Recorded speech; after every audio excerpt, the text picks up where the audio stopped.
Sakal Gunar Bande Gura Sri Charanaravindan.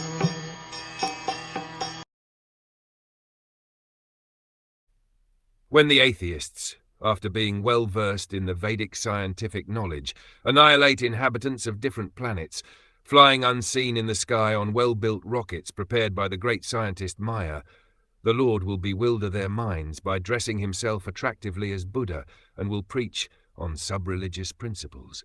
This incarnation of Lord Buddha is not the same Buddha incarnation we have in the present history of mankind.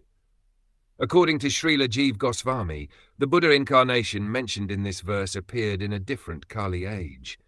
In the duration of life of one Manu, there are more than 72 Kali Yugs, and in one of them, the particular type of Buddha mentioned here would appear.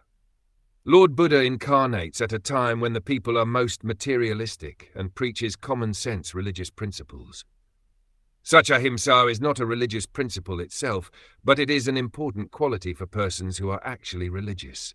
It is a common-sense religion, because one is advised to do no harm to any other animal or living being, because such harmful actions are equally harmful to he who does the harm.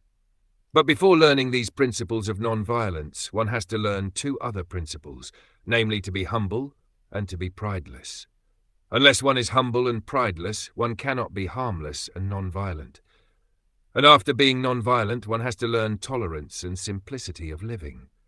One must offer respect to the great religious preachers and spiritual leaders, and also train the senses for controlled action, learning to be unattached to family and home, and enacting devotional service to the Lord, etc. At the ultimate stage, one has to accept the Lord and become his devotee.